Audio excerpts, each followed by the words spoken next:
I've been waiting all week to talk about this.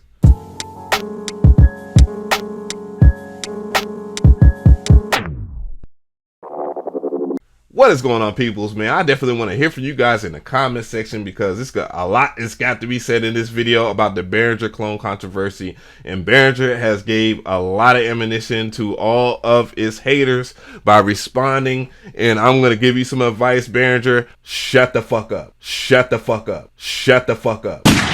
And the reason why I say that is because y'all are already doing a good job of putting out synthesizers, supplying a demand by people, companies that weren't listening in the first place to their consumers.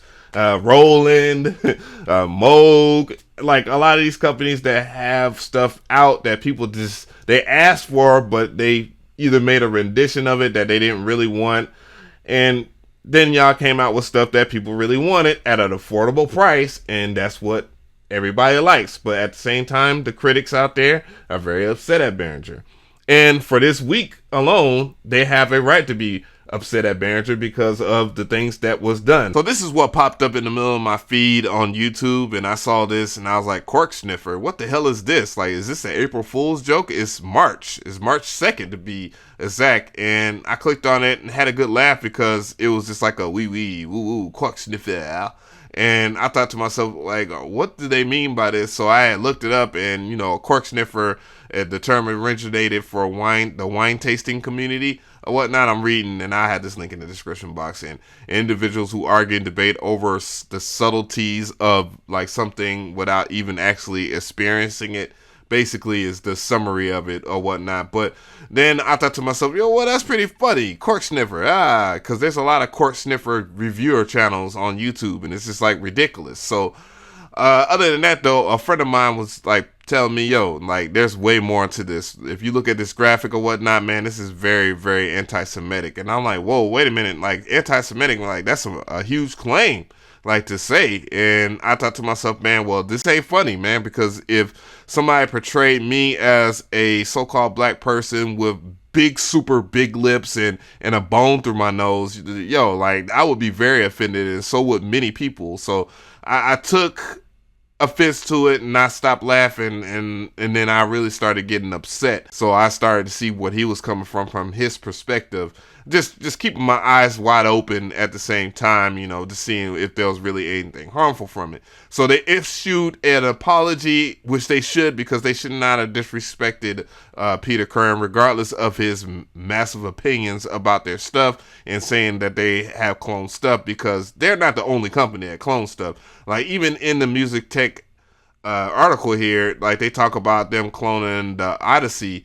And I'm thinking to myself, like, Korg cloned the Odyssey themselves. Like, that was an original idea by Korg. Like, are you for real? And, you know, it goes on about, you know, Behringer being a clone company and whatnot. And that's been Peter Kern's issue. And then also, like, they trademarked his name. And I thought that was mad disrespectful. But they said that they was going to drop the trademark, and they made an apology even though they deleted it. But I think the reason why before they started doing the extra stupid stuff this week is that they had a certain part of the market that they was fulfilling, and a lot of companies were getting undercutted. Basically, I mean, a $300 Model D, I mean, a mini Moog Model D always costs thousands of dollars, and this costs $300, and it sounds really good.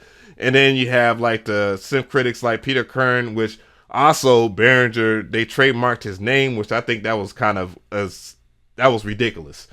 But other than that, though, you start seeing, you know, how Behringer is being demonized for what they were doing. And I think Behringer just needs to relax when it comes to publicly speaking on somebody like a reviewer, because you should let your end users, you know, speak for themselves, and if they enjoy it. Because Behringer, for the most part, when I talk about my experience with them before these clone sims, I didn't like my BCD 2000. I made it work for what it was, but it needed firmware updates. It had issues with audio sometimes. There was some hissing and stuff like that. I just didn't really like it. And then I had the iAxe, which was a guitar that had a built-in audio interface, which I thought was a very good idea, but it wasn't genuinely executed very well. But it was very original, but it didn't stay in tune. The guitar was just So it was a breath of fresh air to see that Behringer was actually listening to the consumers, because I mean, with the RD 808 that Behringer dropped, it was a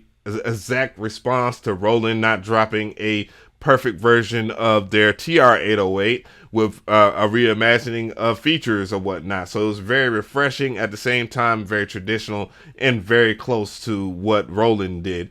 And I know I have the boutique version of the TR 808, and the TR 08 is actually pretty good. I mean, it's not what I really want, but I think altogether it was a pretty good idea. It's just, ugh. But that just speaks to other companies. Like, they definitely need to take their consumers very seriously. Like, the supply and demand is there. If you hear what your customers are talking about especially on YouTube, you see people are demanding stuff like the CS80. Yamaha needs to wake up and do that, and do it at a decent price, because the aftermarket price for those are going for about 40 G's. You see companies like Ice Instruments, they're doing the SB2400, and the SB1200 is going for $4,000 used, and that's not guaranteed that it'll work if you buy it in the aftermarket as well. And Emule needs to wake up and do their own SB1200 reimagined or whatnot. But there is a void to be filled, and these guys are doing it, and that just goes to show you that Behringer is not the only company to do that as well. I mean, Korg altogether, they copied Roland with their Korg M1, because that was a Roland D50 clone. And even in the software world, when you look at Omnisphere 2 with air piercing, that was a clone of the Roland D50. Like, that pretty much, that technology, the idea of it came from the Roland D50. And that's no disrespect. Like, people are inspired by a lot of things, and if we look at society altogether, we can see that people are very into the next man's idea, and most people steal ideas. This has been happening for a long time. And I'm not saying that Behringer is right for doing these clone synths at all. It's just that it's very convenient for a lot of people that don't have a lot of money to get into this music business. And I know a lot of people are going to say, well, you should save your money up or whatever. Not all of us are making that type of money, and therefore that's why you have these other companies that are able to slide in and offer something a little better at a lower price. And people are going to forgive for a lot of things, but Behringer needs to just shut the hell up and not talk about anything after that cork sniffer incident. Like, they don't need to speak on anything publicly when it comes to a critic anyways. And for the most part, I don't think people understand why the situation is kind of huge, because Behringer altogether. But what really has this beef going is that a lot of the synth reviewers on YouTube altogether, they get these free synthesizers from a lot of these other companies, but Behringer ain't playing that game. They have it at a certain price, go out and buy it. And a lot of end user reviews are coming back, and they're coming back positive, and Behringer needs to know that. And a lot of these guys that are saying stuff that's negative about their company or whatever in their reviews of their products that Behringer didn't send to them, hey, guess what? We don't really take those people seriously anyways. And for those who are going to say, or go into the comment section and say, well, he deserves this and stuff like that, nah, it's a monopoly when it comes down to what happens on the review channels. All you have to do is just look up Korg Wave State and see when they did that review, and it was way before the pre-order was even existing. And that is crazy, because like, most people can't do the review or do a video on it, because these guys are going to have the priority over that video. And if you look up something like the Electron model cycles, then you'll see certain people that had the unit before you can get that unit, and you'll start to see a pattern of the same people that are doing these reviews. And it's not fair to people that are end users like me that don't get these companies that represent them on their YouTube channel. So how are you supposed to be able to grow or whatnot? But these guys aren't looking at it that way. They're just going at Behringer for whatever reason. And most of the reason is that Behringer isn't playing that game. They're not playing the influencer consumer game right now at all, because they don't have to play that game. They're doing it themselves on their own YouTube channel. And that's fair to me, because you should be able to go out and get it and get an honest review. And I was going to talk about it in another video. And there is a general problem with negative reviews altogether, because you don't see them often, because a lot of these guys that do get this stuff early, all they're going to do is a walkthrough video, show you how to use the synthesizer on their channel, or they're going to give out some pretty one-sided positive reviews so they can get another unit for free and not have to pay for it. Therefore, they can put their money into other things on their channel and have the best channel that they have and have a lot of views, and therefore their YouTube checks be high, as well as their respect level too as well, because they're the ones that get it first, right? And it's just not fair to anybody that has anything else going for them and probably might give an honest opinion later down the line, because nobody's going to really watch that review because they got all the watch time. They're going to be on top of the search, and most people are going to see their stuff first. So you see what I'm saying? You get what I'm saying? Anyways, I definitely want to hear from you guys in the comment section how you feel about the Behringer clone controversy, as I am coining it. And this situation is pretty bad for Behringer. They need to just relax and create music, create synthesizers that people like, and not worry about the opinions of Peter Kern, as well as not do disrespectful stuff like trademark somebody else's name. And I don't know, that's just very disrespectful, man. Like, Behringer got to do better when it comes down to doing stuff like that. Don't be a twat when you're winning, okay? Nobody likes a twat.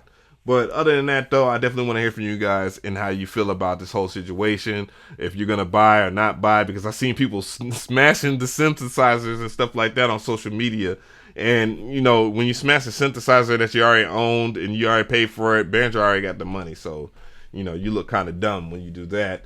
But you just don't buy their stuff. You don't like it, don't buy their stuff. That's definitely the best thing to do, and not smash the shit. Buy it to smash it. It just looks dumb.